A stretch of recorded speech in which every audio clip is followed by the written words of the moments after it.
students, welcome to TSAT classes. Indian polity కోర్స్లో భాగంగా మనం లాస్ట్ క్లాస్లో స్కెడ్యూల్స్ అనే టాపిక్ని కంప్లీట్ చేసేసుకున్నాం. ఈ సిరీస్ని కంటిన్యూ చేస్తూ ఈరోజు let us discuss about preamble of the Indian constitution, పీఠిక preamble of the Indian constitution. Now this is one area where again you can expect some questions. చాలా ఇంపార్టెంట్ సార్.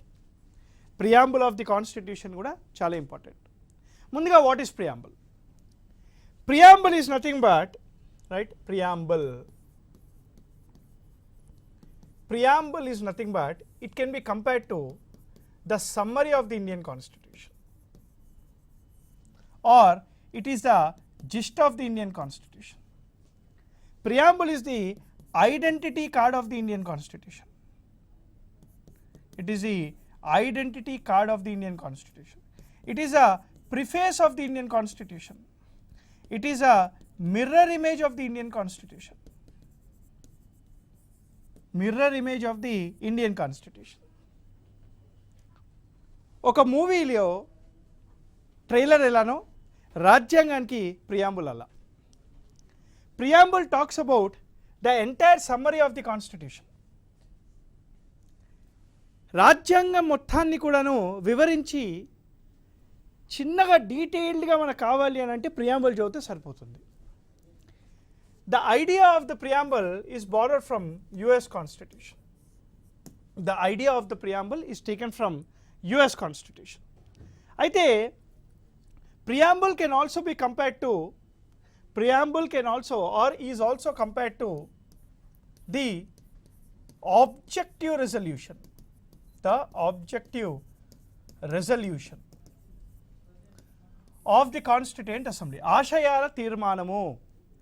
రాజ్యాంగ పరిషత్లో జవహర్లాల్ నెహ్రూ గారు 13th December 1946 రోజున ఆశయాల తీర్మానాన్ని ప్రవేశపెట్టారు.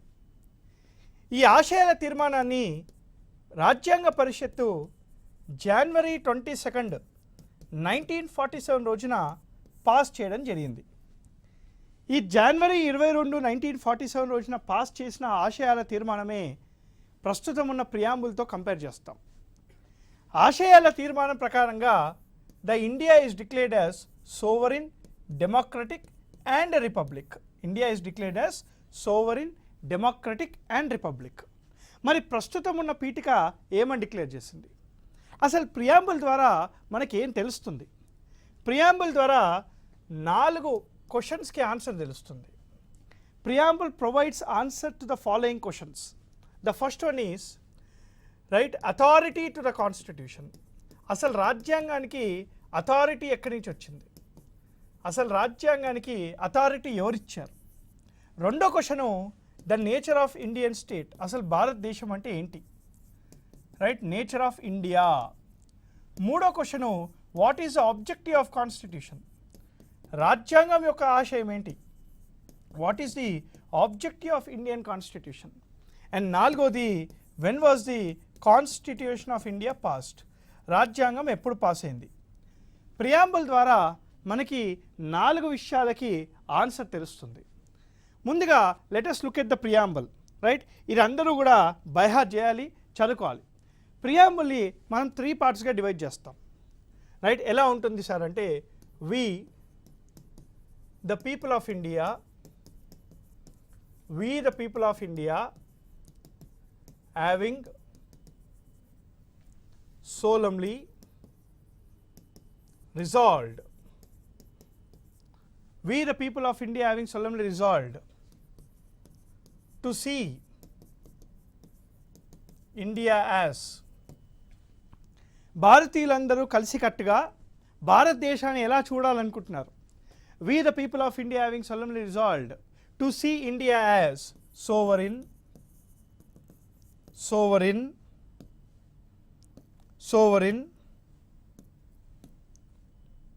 socialist, secular, sovereign, socialist, secular, democratic and republic nation. Democratic and republic nation. భారతీయులందరూ కూడాను భారతదేశాన్ని కలిసికట్టుగా sovereign, socialist, secular, democratic and republic నేషన్గా చూడాలనుకుంటున్నారు. ఇవి రెండు వేరే కలర్లో ఎందుకున్నాయంటే చెప్తా దీని గురించి, టెన్షన్ పడకండి. ముందు let us finish the entire preamble summary. So ఇండియాని sovereign, socialist, secular, democratic and రిపబ్లిక్గా చూడాలనుకుంటున్నారు. So this is the first part of the preamble. We the people of India having solemnly resolved to see India as sovereign, socialist, secular, democratic and republic, and to ensure among all Indians, to ensure among all Indians, to ensure among all Indians, right, and to ensure among all Indians justice of social, political and economic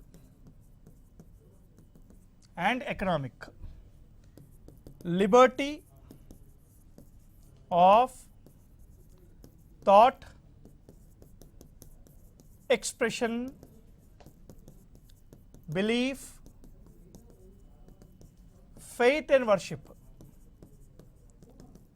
Right, liberty of thought, expression, belief, faith and worship. Equality of status and opportunity. Equality of status and opportunity. And to ensure among all,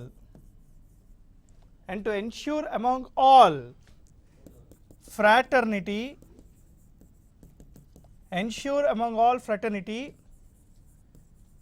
assuring the dignity of individual,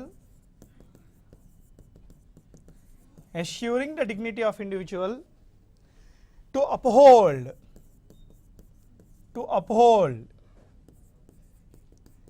unity and integrity of India.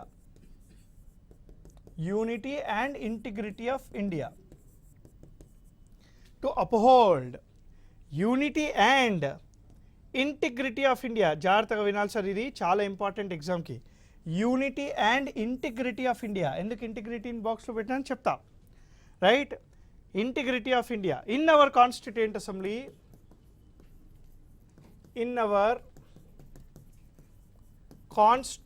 Assembly, this 26th day of November 1949 do hereby adopt, enact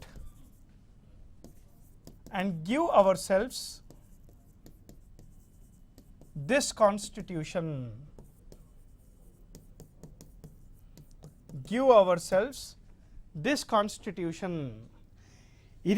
ఇది రాజ్యాంగంలోని పీఠిక. రాజ్యాంగంలోని పీఠికని మనము 3 పార్ట్స్గా divide చేస్తాం. The first one, we the people of India having solemnly resolved to constitute India into a sovereign, socialist, secular, democratic and republic country, and to secure among all Indians justice of social, political, economic, liberty of thought, expression, belief, faith and worship, equality of status and opportunity, fraternity, assuring the dignity of the individual, to uphold the unity and integrity of India in our Constituent Assembly, this 26th day of November 1949 do hereby adopt, enact and give ourselves this constitution. మనకి preamble ద్వారా 4 క్వశ్చన్స్కి answer తెలుస్తుంది అని చెప్పిన. ఏంటవి? First one చూడండి, అసలు రాజ్యాంగానికి అథారిటీ ఎక్కడి నుంచి వచ్చింది? మీరు ప్రియాంబుల్ని గమనిస్తే you look at the first lines of the preamble and you read with the last lines. మధ్యలో మొత్తం పక్కన పెట్టేసి ఫస్ట్ పదాలు లాస్ట్ పదాలు మాత్రమే చదవండి. ఏమని ఉంది ఇక్కడ? we the people of India give ourselves this constitution. ప్రజలందరూ కలిసి ప్రజల కోసము రాసుకున్న రాజ్యాంగము, మన కోసము మనము రాసుకున్న రాజ్యాంగము. మరి రాజ్యాంగానికి అథారిటీ ఎక్కడి నుంచి వచ్చింది సార్ అంటే people of India. It is people of India. భారతీయుల ద్వారా రాజ్యాంగానికి అథారిటీ వస్తుంది. భారతీయులందరూ కలిసి భారతదేశాని కోసము ఒక భారత రాజ్యాంగాన్ని రాసుకున్నారు అని చెప్పి దాని మీనింగ్గా చెప్పుకోవచ్చు. We the people of India give ourselves this constitution. Then what is the second question we have, what is the nature of Indian state? అసలు ఇండియా అంటే ఏంటి? మనం జనరల్గా ఈ దేశాన్ని డిఫైన్ చేయంటే ఏం చెప్తాం? పైన హిమాలయాలు ఉంటాయి, కింద ఓషన్ ఉంటుంది, సైడ్కి వెస్టర్న్ ఘాట్స్ ఉంటుంది, ఫారెస్ట్ ఉంటుంది, టాట్ డెసర్ట్ ఉంటుంది. ఇది కాదు. Political definition of India is different, right? India is nothing but ఇదన్నమాట, right? We the people of India having solemnly resolved to constitute India into a sovereign, socialist, secular, democratic and republic nation. భారతదేశం అంటే ఏంటి? It is a sovereign country, it is a socialist country, it is a secular country, it is a democratic and republic country అని చెప్పాలి next time నుంచి. అయితే ఈ chronological order గుర్తుపెట్టుకోవాలి. SSDR, sovereign, socialist, secular, democratic, republic. ఇది most expected question in the exam. ఊరికి అడుగుతూనే ఉంటాడు ఎగ్జామినర్, మర్చిపోతాడేమో మరి, ఎప్పుడు అడుగుతూనే ఉంటాడు. ఈ క్రొనలాజికల్ ఆర్డర్ ఇలానే ఉంటాడు, sovereign, socialist, secular, democratic, republic. ఇలానే గుర్తుపెట్టుకోవాలి సార్ మీరు. ఇది పాయింట్ నెంబర్ 1. రెండో పాయింట్, ప్రియాంబుల్ని ఒక్కసారి సవరించారు.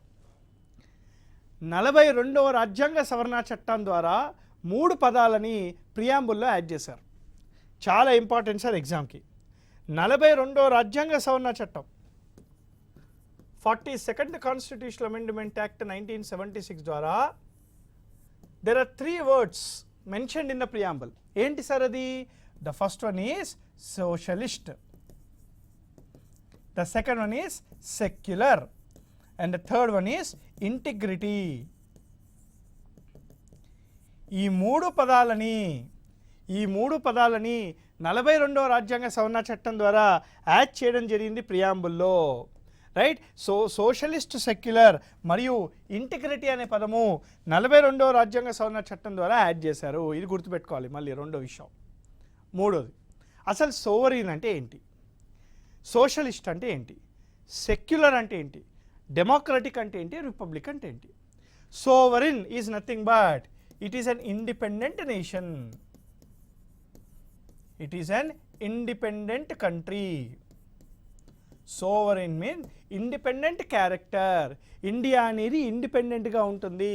వేరే ఎవరో చేసిన చట్టాలు ఇండియాలో అప్లికబుల్ అవ్వవు, మేము ఒప్పుకుంటేనే అప్లికబుల్ అవుతాయి. India is a sovereign country. India is a socialist country. It is nothing but equitable distribution of resources.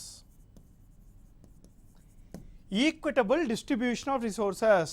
భారతదేశంలో ఉండే అన్నీ కూడాను అందరికీ సమానంగా పంచే ప్రక్రియ. దీన్నే ఎకనామిక్ సోషలిజం అని కూడా అంటారు. కార్ల్ మార్క్స్ మన దాస్ క్యాపిటల్లో క్లాస్ కాన్ఫ్లిక్ట్ థియరీ ద్వారా మనకి ఎకనామిక్ సోషలిజం అనేది వచ్చింది. ఇండియాలో ప్రోగ్రెసివ్ ట్యాక్సేషన్ ఉంటుంది. ఎక్కువ సంపాదిస్తే ఎక్కువ పన్నులు వసూలు చేస్తారు. ప్రభుత్వం ఎక్కువ పన్నులు వసూలు చేసి పేదవాళ్ళకి వెల్ఫేర్ రూపంలో, స్కీమ్స్ రూపంలో, సబ్సిడీ రూపంలో ఇవ్వడం జరుగుతుంది. ఎక్కువ సంపాదించిన వారి దగ్గర ఎక్కువ పన్ను వసూలు చేసి, రైట్, పేదవాడికి పంచే విధానాన్ని ఎకనామిక్ సోషలిజం అని అంటారు. మనకి జిఎస్టీలు కూడా చూడండి, తక్కువ స్లాబ్ 5%, 12% స్లాబ్స్ ఉంటాయి, ఎసెన్షియల్ గూడ్స్ మీద ఉంటాయి. అదే 28% లగ్జరీ గుడ్ మీద ఉంటుంది. అంటే లగ్జరీ గూడ్స్ ఎవరు కొంటారు? పేదవాళ్ళు కొంటారా, గొప్ప వాళ్ళు కొంటారా? రైట్, కోటీశ్వర్లే కొంటారు. కోటీశ్వర్ల దగ్గర 28% ట్యాక్స్ వసూలు చేసి పేదవాళ్ళకి పంచే ప్రక్రియనే ఎకనామిక్ సోషలిజం అని అంటారు. Secular is nothing but no state religion. అన్ని మతాలు ఒకటే. భారతదేశానికంటూ ఒక మతం లేదు. It is nothing but equitable religion or religious equality. Religious equality. అన్ని మతాలని ఒకేలా చూస్తుంది, ఇర్రెస్పెక్టివ్ ఆఫ్ ద పాపులేషన్. ఏ మతం వాళ్ళు ఎన్ని మంది ఉన్నా కూడా అన్ని మతం వాళ్ళని ఒకే విధంగా చూసే ప్రక్రియని సెక్యులర్ ప్రిన్సిపల్స్ అని అంటాము. మనకి భారతదేశానికంటూ ఒక స్టేట్ రిలీజియన్ లేదు. It is a secular country. What is the meaning of democracy? Rule by people is called democracy.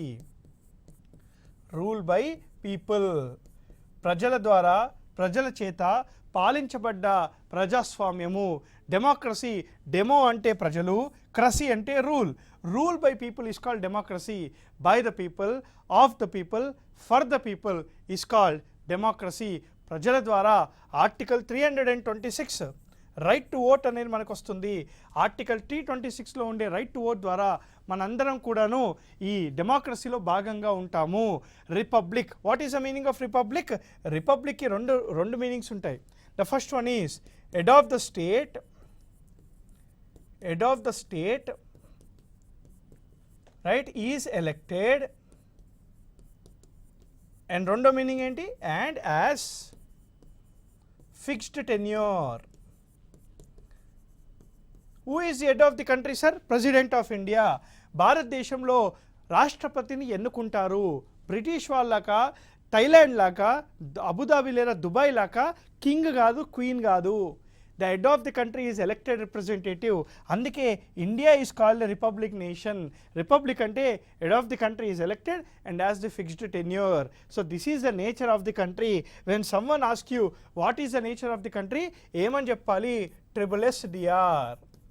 What is the meaning of SSDR? Sovereign, socialist, secular, democratic and republic అని మాత్రమే చెప్పాలి. ఇది కూడా గుర్తుపెట్టుకోవాలి sir మీరు ఎగ్జామ్కి. The third one. Now what is the objective of the Indian Constitution?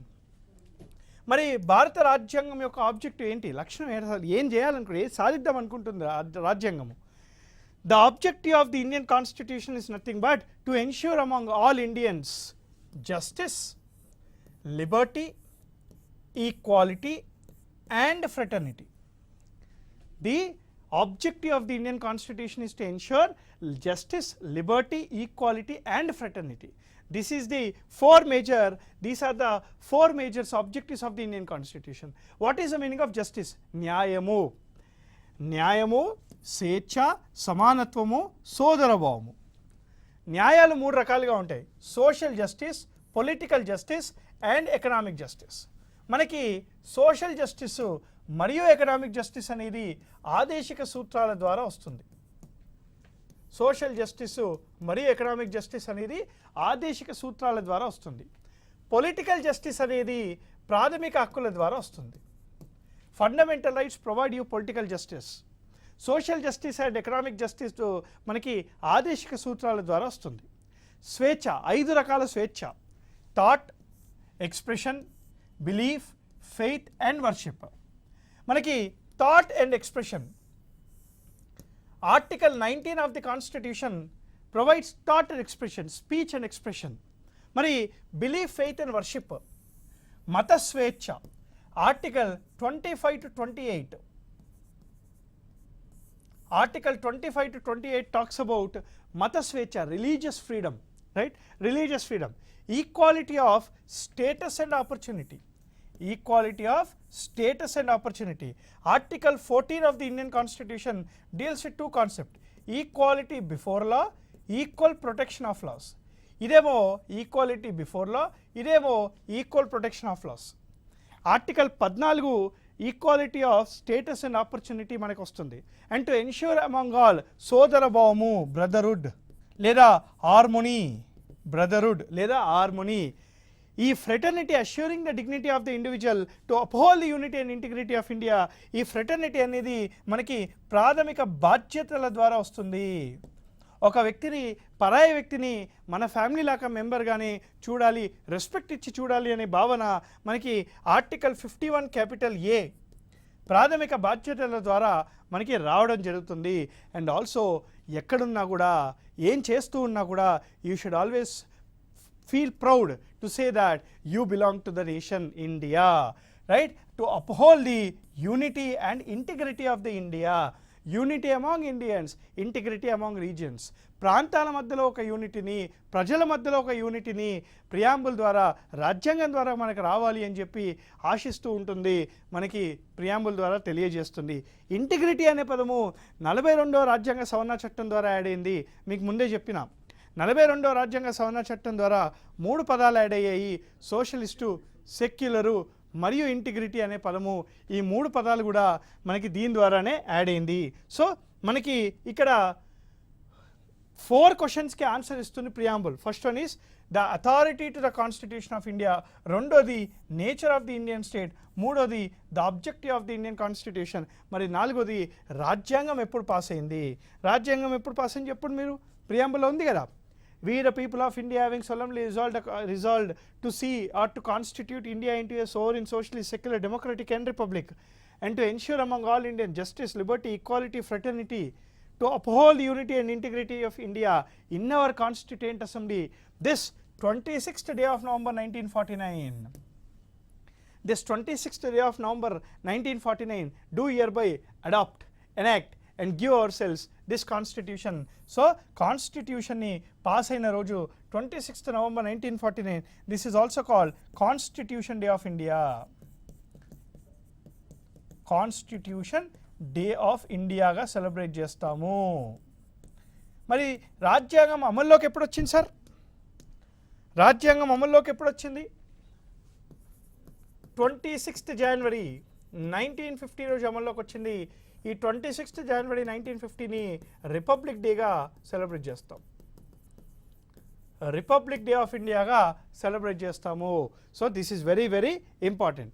Now ఇక్కడ పెద్ద క్వశ్చన్ మార్క్. ఆ క్వశ్చన్ మార్క్ ఏంటి? ఇప్పుడు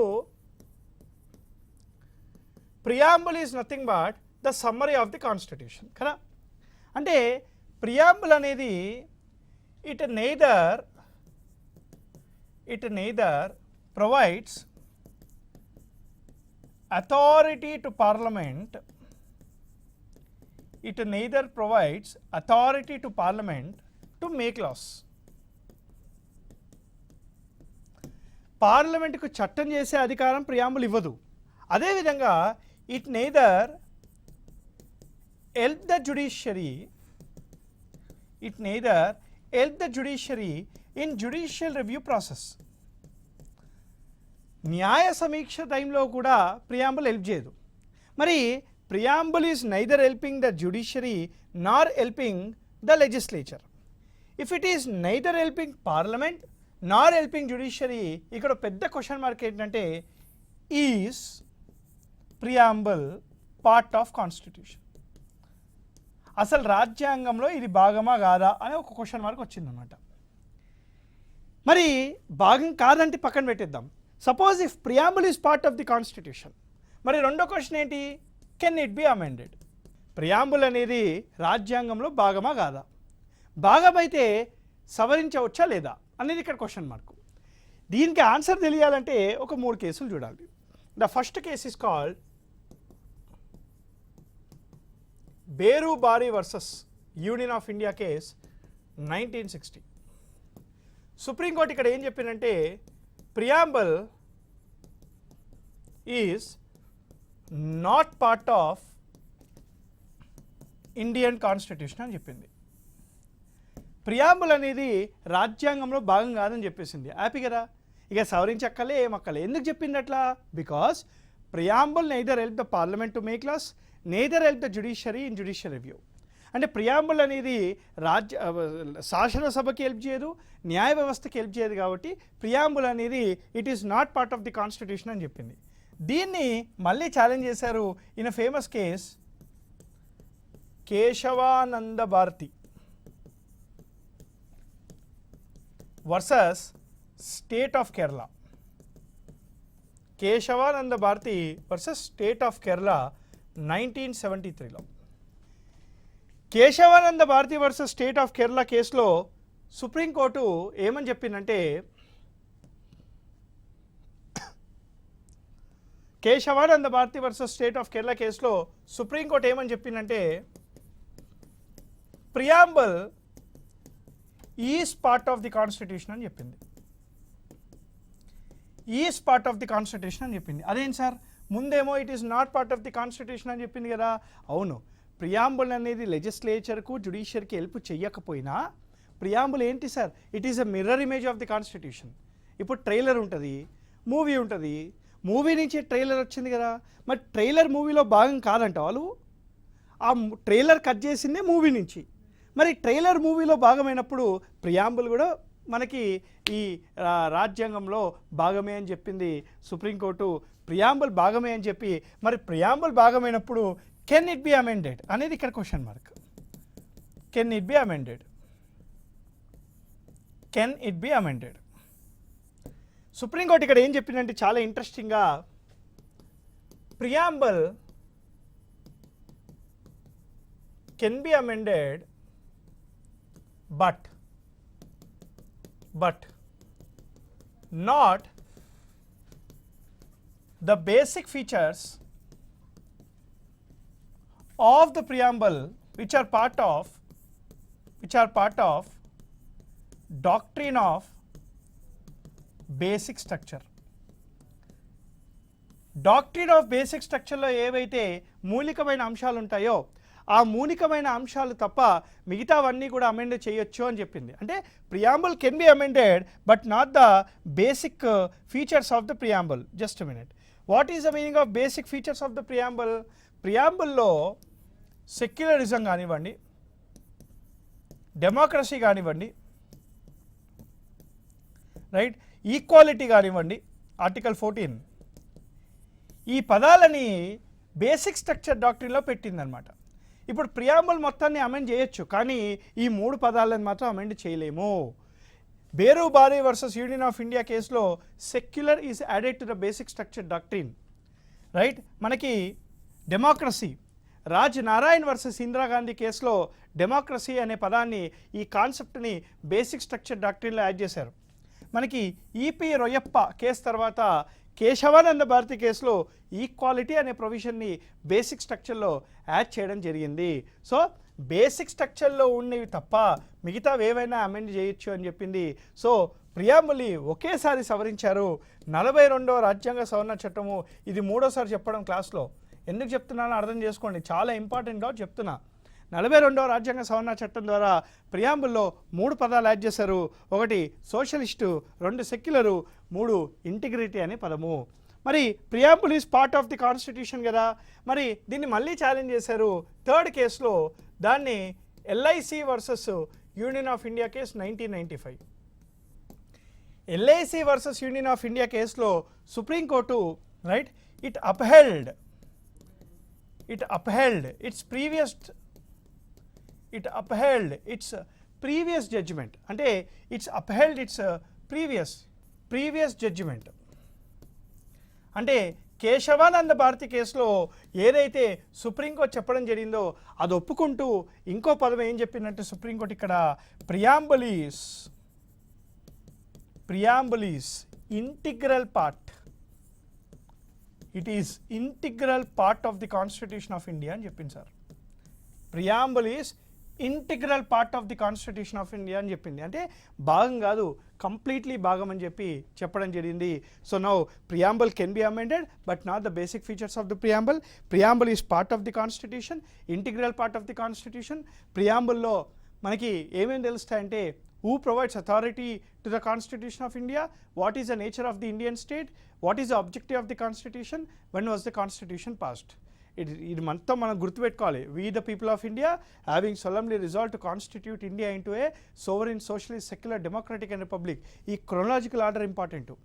And to secure among all Indians justice of social, economic and political, liberty of thought, expression, belief, faith and worship, equality of status and opportunity, and to ensure among all Indians fraternity, assuring the individual dignity, and to uphold the unity and integrity of India in our Constituent Assembly, this 26th day of November 1949, do hereby enact, adopt and give ourselves this Constitution.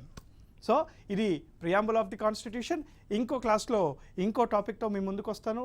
Till then happy learning. Thank you very much. జై హింద్.